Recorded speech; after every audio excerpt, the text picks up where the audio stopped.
to do something with Iran. And well, I would say this, yes, sir, you should step down. You're unfit for command. To underestimate your enemy, or to even under listen to or not hear what's being said, is a tragedy, and it's a failure of leadership on an unparalleled level. So I would have to say to that man, are you nuts? Are you taking a little bit of wacky tobacco to make it through the day?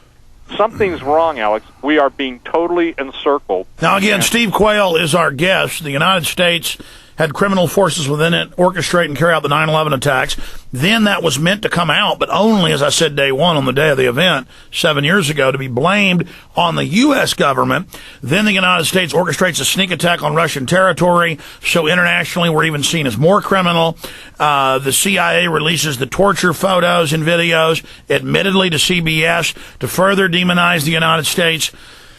The engineered collapse of the country is now being carried out, and our name is being collapsed, so that when we are fully brought down into a depression, release bioweapons, atomic attack, whatever it may be, then everybody says we deserve that. You can Absolutely. see this. The New World Order are masters of betrayal, and they move from nation to nation, betraying those nations. They always betray their host nation as well. It is betrayal is a sacrament for them. For folks watching at prisonplanet.tv, I decided to go ahead and go live. This interview was so important. We're an hour plus into it with Steve Quayle. He'll be with us. Let's just do the rest of the hour. He said he'd do it. And we'll take your phone calls when we get back. In fact, for Infowars.com stream listeners, I'm going to skip this break right now. And we will come back for everybody else on the other side with Steve Quayle. Stay with us. Steve, I don't want to waste any of this time. We're going to come back in 3 minutes to the full AM and FM shortwave audience, but right now we're on the internet with tens of thousands listening and watching. So let's continue with the setup of America. Everything to position us, use our treasure, use our currency, use our inventions, use our labor to build the world government. They wrap it in American flag domestically, so we went along with it. Now we're at the point where we're being sucked dry. Now the betrayal. Well, the betrayal, and it's interesting because you can't use the word betrayal without including the word treachery. And I remember, Alex, in interviewing some of the Russian spies I talked to, they used to say to me, and I'm not making fun, I mean, one of them said, "Oh, Steve, we had everybody on our payroll." And the guy literally talked like that. And I said, "What did you mean by that?" And he said, "Simple." He said, "What was amazing to us is how cheap we could buy your leaders." Now, Alex, that pissed me off. Okay, sorry for the word, but it did. And I said to this gentleman, I said, are you absolutely pulling my leg, or was it that cheap? And he said, "Oh, no." He says, "And of course, when we can't buy, we blackmail." What most people don't understand is that in this world of Illuminism, when someone is even thought maybe to toe the line, they'll be blackmailed, they'll be compromised, whatever, they'll be photographed, whatever. And that's why you see such strange behavior. 1 minute someone's saying, "Oh, I'm calling for an inquest," and this next minute, "Well, everything's fine."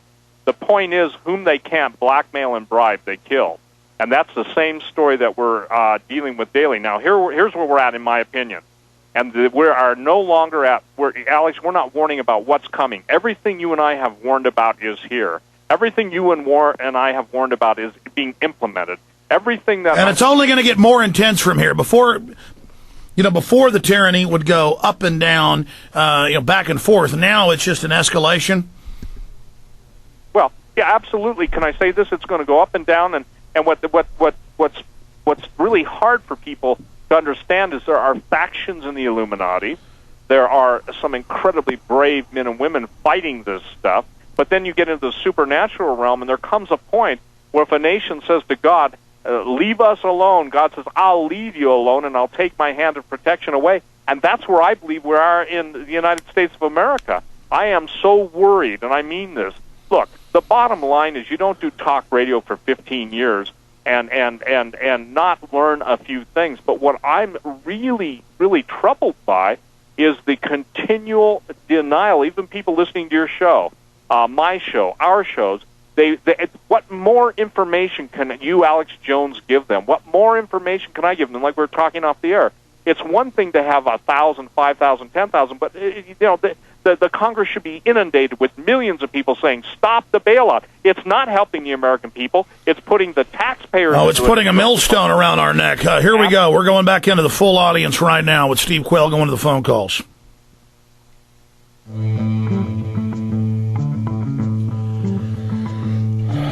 Maureen in Virginia, you're on the air with Steve Quayle. Thank you for holding. Welcome. Hi, it's an honor to be able to talk to either or both of you. Steve, I only heard your show 3 times in my life. Each time you had Mike McQuitty on. Please tell the people what Mike McQuitty said about God setting up cities of refuge. And I know for a fact this is happening because he called me away from my house to another area to do the same thing. Well, first of all, I think that's really an important, timely point. God never does anything except he doesn't reveal it to the people that are going to be judged. And he also provides a place of escape.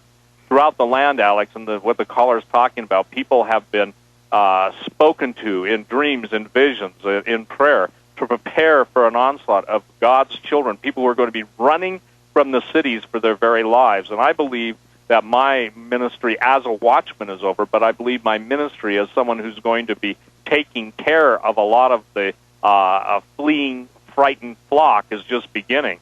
So I would just tell the caller that Mike, and God bless him, do you remember, too, one of the statements he made is he said, once the bleeding in America starts, it won't stop. And, you know, I live with that statement of his in my mind almost every day with no exaggeration. Once the bleeding starts, in other words, Alex, once all the killing starts and all the revolutionary thing, it's going to go nonstop. Yeah, once the veneer of civilization peels away, once the shooting starts, once the implosion starts, it won't be just New Orleans. The whole country could become like New Orleans. Absolutely, and I would tell seriously, when somebody says, what's the most important thing to do to survive, I say, are you worried about this life or the next? Because both are an issue. It doesn't do any good to rail against the New World Order just to go to hell. And, you know, that's a funny thing because I've talked to literally special forces guys that go into the bowels of the earth, and everything that people have seen or read in Dante's Inferno or, you know, any of the Hollywood projections. I asked one special operations guy, probably one of the bravest men in the world, I don't know how you could be braver. I said, so explain to me what you encounter when you go and deal with the stuff underground. He said, have you ever seen the movie The Cave or Descent? I said, no, I have now, but I hadn't at the time. He said, go look at those 2 movies, The Cave and The Descent, and then multiply it by 1,000. And I said, boy, my brother, and I said, you guys are on a different planet. Your bravery and your love for the Lord is so exemplary. I mean, it blew me away, Alex. So this is pretty wild stuff. Maureen, thank you for the call. Wild stuff. Okay, we're going to go in order of the callers here. Buddy in Ohio, you're on the air, buddy. Go ahead. Yeah, Alex, I just want to say I appreciate everything you're doing, man. I just got a couple quick questions. I was just wondering, me and my next-door neighbor were talking the other day, and we were just wondering all this whole gold situation. Is there still any gold in Fort Knox? Or No, they haven't had an audit in that in, more than 40 years, and the gold reserves have been basically handed over to the private banks, looted long ago. Steve Quayle, you want to answer that question? You nailed it, Alex. There is no gold in Fort Knox. It's been loaned out in the gold loaning program, especially during the Clinton years, followed up by every president that basically came on. They looted the gold. The point is that it was given to central banks, loaned to banks, and then the banks sold the gold. Then it was reloaned to the people they sold it to, and on and on and on. What's going to be interesting, though, the caller needs to know this. China, with its 20,000 reported tons of gold, and Russia, with its close to $1 trillion worth of gold, is talking amongst themselves about forming their own Asian currency. If they did that, the U.S. dollar would be dead upon their announcement of it. I believe that was a direct threat to the monetary authorities. Well, they've been saying the last few weeks that they may create a regional currency over there, and absolutely backed by oil and gold, and China already holds most of the debt here, or the largest apportionment of that. So certainly that is just unprecedented changes are coming. I would think that the Pentagon should have a financial battalion because basically, they own everything, and I think they're now taking a look at buying a major portion and Goldman Sachs or something? Yeah, that's right. Anything else, buddy? Yes, I was just wondering, is there any other information, any new information on the Barry Jennings thing? No, Barry Jennings, who reported bombs going off and dead bodies, the deputy emergency manager there in New York in Building 7, died. That is confirmed by his boss, by the spokesman. We put their names in the articles we put out, and people still don't believe it. But the family will not say why he died, and there's no obituary or no report of it. And we're trying to investigate it. Thank you so much. Okay. Appreciate your call. Let's go ahead and talk to Mick in PA for Steve Quayle. Go ahead, Mick. Oh, first of all, I'd like Mr. Jones and Mr. Quayle. I view you two as gifts from God to His people, and don't think there aren't millions of out here who feel the same way. I would like to ask you. I'm sure you must have researched this at one time or not. Well, since God is so much more powerful than Satan, and Revelation says our battle is against the principalities and powers, not the flesh.